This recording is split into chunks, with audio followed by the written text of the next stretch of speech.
الحمدللہ اس پر FIR ہوگی ہے۔ یہ جو آرٹیکل 95A ہے اس کا کیا مقصد ہے، آرٹیکل 95B ہے، جو آرٹیکل 95C ہے اس کا کیا مقصد ہے۔ مقصد میں رہنا مذہبی لوگوں کا بہت ضروری ہے۔ جو تفتیش کر رہے ہیں وہ رضا گیلانی صاحب ہیں۔ بسم اللہ الرحمن الرحیم۔ میرے تمام دیکھنے والے ناظرین السلام علیکم۔ آپ دیکھ رہے ہیں میرے YouTube چینل اور فیس بک پیج، میں ہوں شراز چوغتائی۔ ناظرین الحمدللہ ہمیں بڑی کامیابی مل چکی ہے۔ جو شیعہ ذاکر جس نے نبی علیہ السلام کے شان میں صراحتاً گستاخی کی تھی، جس کا ویڈیو ریکارڈ بھی موجود ہے، الحمدللہ اس پر FIR ہوگی ہے۔ تو اس کی تفصیل بھی اس ویڈیو میں بتاتا ہوں کہ کس طریقے سے اس پر FIR ہوئی الحمدللہ، اور اس کے بعد آپ کو ساتھ ساتھ سمجھا دیتا ہوں یہ جو آرٹیکل 95C ہے جس کا آپ نے سنا ہوگا، جس کے تحت FIR درج کروائی ہے، یہ کس تھانے میں درج کروائی ہے یہ بھی آپ کو تفصیل بتا دیتا ہوں۔ یہ جو واقعہ پیش آیا تھا اس کہاں پر پیش آیا تھا اس کی تفصیل بتا دیتا ہوں۔ ساتھ ساتھ جو سب سے اہم ہے، یہ جو آرٹیکل 95C ہے اس کا کیا مقصد ہے، یہ جو آرٹیکل 95A ہے اس کا کیا مقصد ہے، اور یہ جو آرٹیکل 95B ہے، ان آرٹیکل کا مقصد کیا ہے، یہ بڑے اہم ہیں۔ ہر مسلمان کو سمجھ ہونی چاہیے کہ اگر کوئی شخص ذرا سی بھی غلطی کرتا ہے اسلام میں، چاہے وہ جان بوجھ کے کرے یا پھر مسٹیک اگر اس سے ہو جائے، تو اس کا پھر انجام اس کو بھگتنا پڑے گا۔ اس سے پہلے کہ میں تفصیل کی طرف جاؤں، جتنے بھی نئے آنے والے میرے دوست ہیں وہ ضرور چینل کو سبسکرائب کر دیں تاکہ میری ہر آنے والی ویڈیو آپ تک پہنچ سکے۔ ناظرین چونکہ میرا یہ YouTube چینل نیا ہے تو ضرور آپ یقیناً مجھے سپورٹ کریں۔ اس چینل پر میری کوشش یہ ہوتی ہے جو اہم معلومات ہو، جو حق اور سچ پر مبنی جو خبریں ہوں۔ اس وقت سامراج کے اندر آپ دیکھیں کوئی بھی خبر تو دے سکتا ہے، لیکن حق پر اور سچ پر خبر دینا، بالخصوص اسلام کے ساتھ جڑے رہ کر خبر دینا، یہ کافی مشکل ہے۔ تو میری کوشش ہے کہ میں ایسی خبریں آپ تک پہنچاؤں جو حق اور سچ پر مبنی ہو۔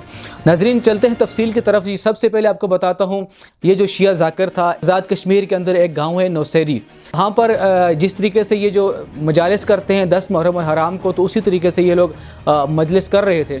تو اس مجلس کے اندر یہ جو شیعہ ذاکر ہے اس نے نبی علیہ السلام کے شان میں صراحتاً گستاخی کی۔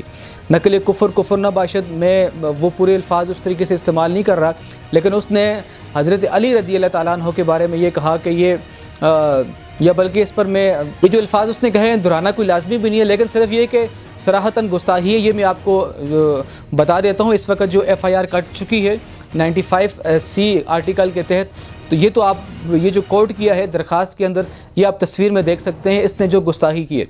اچھا، اب اس سے بھی جو اہم ہے جو آپ کو بتانا تھا، ایک تو یہ آزاد کشمیر کے اندر تھا، مجلس کرنے آیا تھا، اس نے وہاں پر گستاخی کی اور اس کے بعد پھر معافی بھی نہیں مانگی۔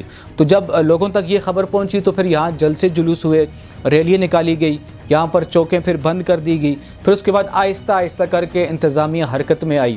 انتظامیہ نے ویسے گرفتار تو رات کو کر لیا تھا اس شخص کو، یہ جو شیعہ ذاکر تھا اس کو گرفتار کر لیا تھا، لیکن FIR نہیں کٹی تھی۔ تو دوبارہ آج شام کو پھر ریلیاں نکلی، دوبارہ سے ریلیاں نکلی، اور پھر بہت ساری متعدد جگہوں پر مظفر آباد، کوہالہ جو روڈ تھی جو پاکستان سے کے ساتھ جا کے ٹچ ہوتی ہے، یہ روڈ بھی بند کر دی گئی۔ مظفر آباد کے جو مین جو شاہراہیں تھیں اس کو بلاک کر دیے گئے۔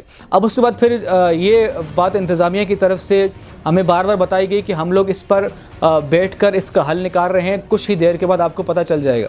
لیکن عوام جو تھی وہ روڈوں پر تھی۔ ظاہر ہے یہ جو الفاظ اس نے کہے ہیں یہ ایک مسلمان برداشت نہیں کر سکتا، تو اسی طریقے سے پھر عوام روڈوں پر رہی جب تک FIR نہیں کٹی۔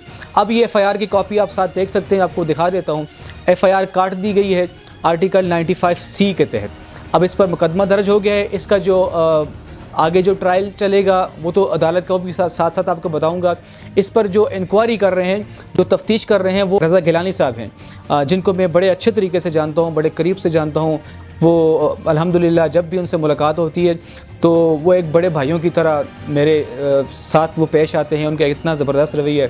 تو ان کو جہاں تک میں سمجھتا ہوں کہ وہ مذہب کے معاملے میں کہ وہ بھرپور طریقے سے انشاءاللہ یہ جو تفتیش ہوگی اس میں جو اس نے غلطی کی ہے، جس طریقے سے ویڈیو بھی سب نے دیکھی ہے، وہ بھرپور طریقے سے سپورٹ کریں گے، مسلمانوں کو، چونکہ یہاں پر مسئلہ ایمان کا ہے، چاہے وہ رضا گیلانی صاحب ہوں یا کوئی بھی ایڈیشنل ایس پی ہو جس کے ماتحت بھی یہ تفتیش ہو، ہمارے ایمان کا حصہ ہے۔ الحمدللہ ہماری جو آزاد کشمیر کی بالخصوص پولیس ہے، اس معاملے میں سرفہرست آپ نے پہلے بھی دیکھا ہوگا کہ جو جہاں تک یہ مذہب کا معاملہ آ جائے تو یہاں پر یہ بھی برداشت نہیں کرتے۔ ایمان کا حصہ ہے، بے شک وہ نوکری سرکار کی کر رہے ہوں، سرکار نے بہت لیٹ کیا ہے مقدمے میں یہ سمجھتا تھا جیسے اس کو گرفتار کر دیا گیا تھا تو اس وقت اس کے اوپر ایف آئی آر، لیکن خیر دیر سے ہوئی ایف آئی آر ہوگی، اب اس پر باقاعدہ ٹرائل بھی ہوگا۔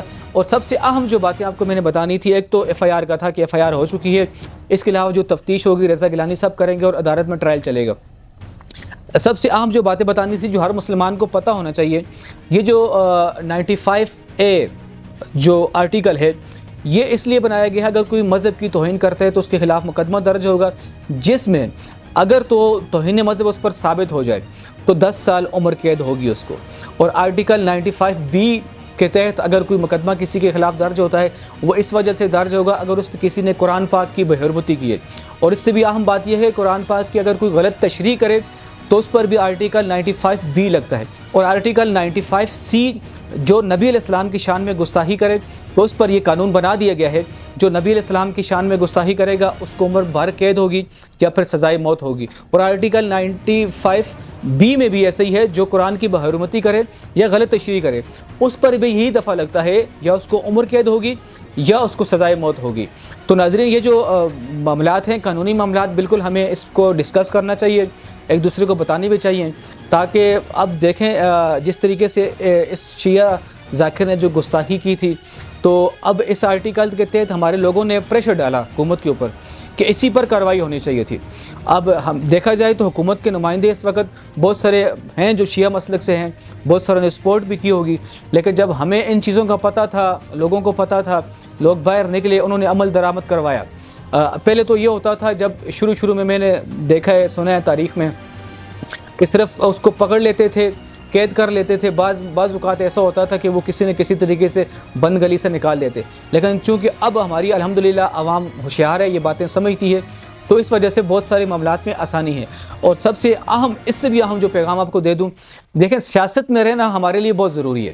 دیکھیں اس ٹائم پر جو میں آپ کو بتاؤں کہ سیاست میں رہنا مذہبی لوگوں کا بہت ضروری ہے۔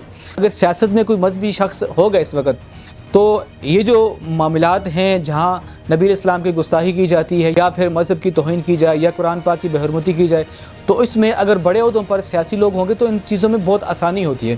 تو الحمدللہ بہت ساری ہماری جماعتیں کوشش کر بھی رہی ہیں، لیکن چونکہ عالمی قانون یہ ہے کہ جو مولوی کو ملک کا حکمران نہیں بننے دینا، تو وہ بھی اپنی جگہ پر عالمی طاقتیں کوشش کر رہی ہیں۔ الحمدللہ ہمارے پاکستان کے اندر بیٹھے ہوئے ہمارے علماء حضرات بھی اپنے حساب سے کوشش کر رہے ہیں، انشاءاللہ جیت حق پر رہنے والوں کی ہوتی ہے۔ تو ناظرین اگر آپ کو میری ویڈیوز پسند آئیں ضرور شیئر بھی کر دیں، اپنا بھی خیال رکھیں، اپنے گھر والوں کا خیال رکھیں، ہمیشہ مسلمانوں کے لیے دعا کرتے رہیں۔